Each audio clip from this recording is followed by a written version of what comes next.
with the whole comic book industry, you've obviously branched out to doing it, the Millarverse and stuff. So you've moved away from things like DC and Marvel, but they've seen a real decline in terms of their creative output and their reception and the amount of money that they're making and stuff like that.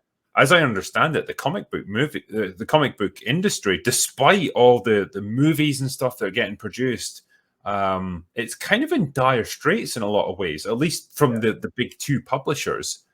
And a lot of it, as I understand it, is come down to like they've brought in a lot of people who are really into their politics and really try and inject all that stuff into their work. Is that ever going to end? Where the hell is this leading?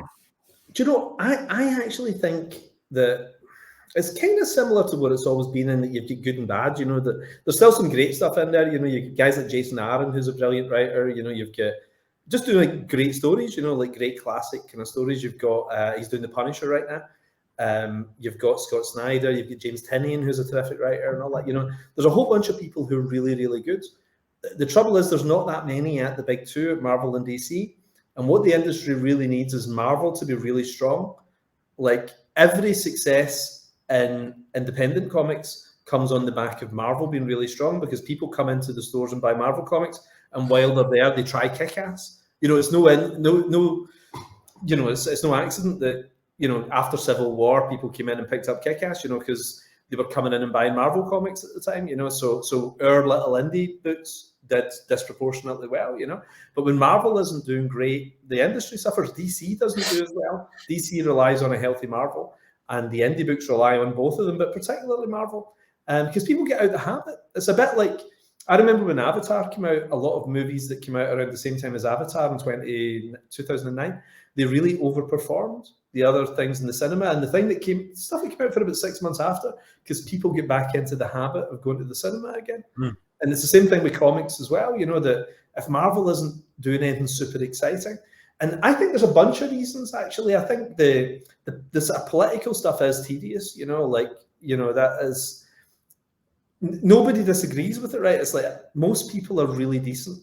I think in life people are decent, and people believe in fairness and they believe in equality. It's like you have to be the Red Skull or something like that, to not believe in equal rights for everybody. It's like, so you don't need every story to be about that, and yeah, that's the thing.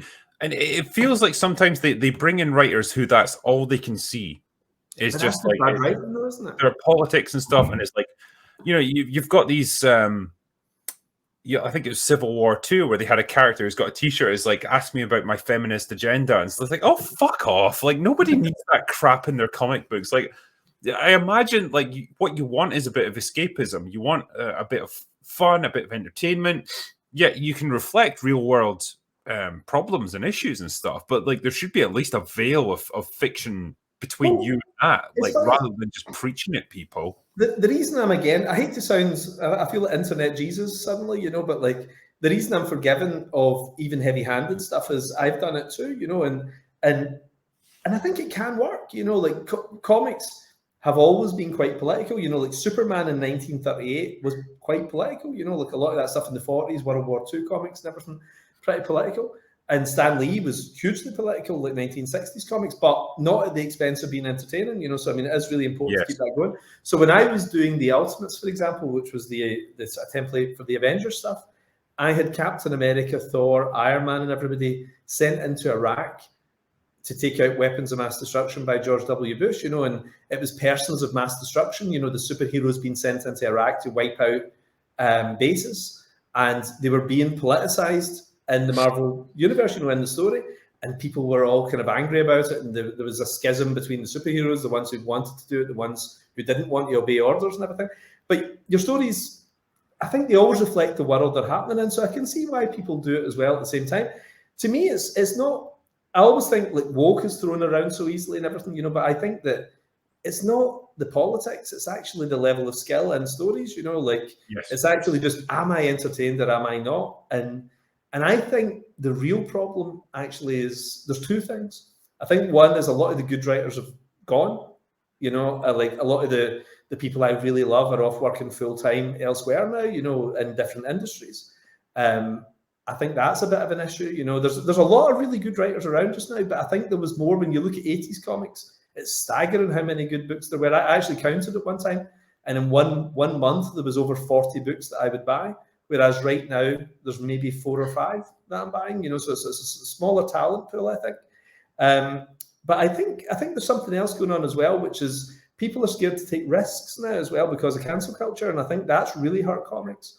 I think that you know, a lot of the best comics comes from people potentially making a fool of themselves or doing a career-ending idea. Like a cartoonist is an assassin. A cartoonist has got to be somebody who is the court jester, you know, somebody who'll do really stupid stuff that could otherwise get them into huge trouble. Like Frank Miller, when he did Batman, think how radical Dark Knight Returns was. Like this sort of alcoholic 55-year-old Batman, the big fat guy and all that, you know, and he's taking the mickey out of Reagan and all that kind of stuff. It's like you'd never seen a comic like this published by DC or Marvel before, so it was really radical. And radical comics bring people in. Whenever you do something that's a little bit risky, people are interested. Whereas if you do stuff that is just approved all the time, you know, that Twitter says, oh yeah, this has our stamp of approval. It's dull. It's kind of boring. So I think the cancel culture thing, I think, is pretty much ended. I think it's kind of gone now. You know, it was people who were out to hurt people, really. You know, like people who were aggrieved at maybe not getting into the industry, like looking to destroy people and hopefully make them lose their jobs or their houses or their ultimately kill themselves or whatever. You know, I mean, there was a very, very nasty period in culture, I think. I think it's kind of, that sport seems to have ended now and people kind of see it for what it is. And I think when people just ignore it and crack on and do daft, funny stuff again, comics will be all the better for it. Comics is at its best when it's a pirate medium, I think. I've always championed artistic freedom over like any kind of political considerations, and I would rather have something that was pushing the boundaries and just telling the story that the original author wants to tell. And like you say, the whole climate around cancel culture and stuff. I hope you're right, and I hope that is on the wane. Like from what I see. It still seems to be very prevalent. It's definitely prevalent in terms of movie production and stuff. Like the studios are absolutely beholden to people on social media in terms of like what's acceptable, what they can do. I don't know. I can smell it changing. There's something changing. I hope that's right. I hope that's coming. I hope it is. Really do. I think I'm obsessed with trends, right? I mean, I love history. And the thing I find fascinating is youth trends, you know. So 1955, you'd rock and roll, 66, psychedelia, you know, broadly, 77, broadly punk, 88, acid house. 99, this is going to sound silly, but I think that was the 11 years of superheroes. You know, everything that's come after it is corporate superheroes, and it's, you know, not the auteurs, it's the machine that's making these things.